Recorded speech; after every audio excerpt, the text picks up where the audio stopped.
નમસ્કાર, આપ જોઈ રહ્યા છો ન્યૂઝ ફોર ઇન્ડિયા. સમાચારમાં આગળ વાત કરીએ અમદાવાદ જિલ્લાની, તો અમદાવાદ જિલ્લામાં અને સાણંદ તાલુકામાં ફરી એકવાર ભાજપનો ભગવો લહેરાયો છે. 2.5 વર્ષની ટર્મ પૂર્ણ થતાં નવા પ્રમુખ અને ઉપપ્રમુખની વરણી કરવામાં આવી છે. ત્યારે અમદાવાદ જિલ્લા પંચાયત પ્રમુખ તરીકે કંચનબા જગદીશસિંહ વાઘેલાની વરણી કરાઈ છે. ત્યારે સાણંદ તાલુકા પંચાયત પ્રમુખ તરીકે વસંતબા કિરીટસિંહ વાઘેલાની વરણી કરાઈ છે.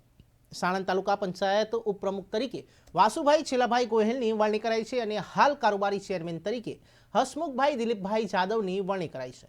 પક્ષના નેતા તરીકે લક્ષ્મીબેન વિક્રમજી મકવાણાની વરણી કરાઈ. ત્યારે સાણંદ તાલુકાના ભાજપના કાર્યકરોમાં ખુશીનો માહોલ જોવા મળ્યો છે. ભાજપના કાર્યકર્તાઓએ ફટાકડા ફોડી ખુશી વ્યક્ત કરી છે, તેમજ ફૂલના હાર પહેરાવીને નવનિયુક્ત પ્રમુખ અને ઉપપ્રમુખને અભિનંદન પાઠવ્યા છે.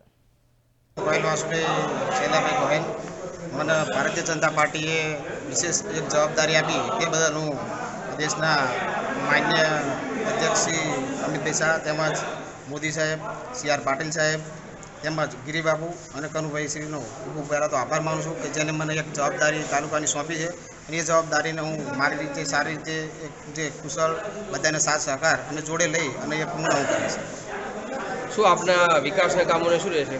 વિકાસના કામોની અંદર વાત કરવામાં આવે તો જે છેલ્લે આપણે જોયું છે કે સાણંદ તાલુકાનો નંબર એમાં આવે છે કે જે ગ્રાન્ટની બાબતમાં તો સારી એવી ગ્રાન્ટ મળે છે, જેના દ્વારા સાણંદ તાલુકાનો હંમેશા વિકાસ થતો આવ્યો છે અને એ વિકાસનો અવિરત અમે કાયમ ચાલુ રાખીશું.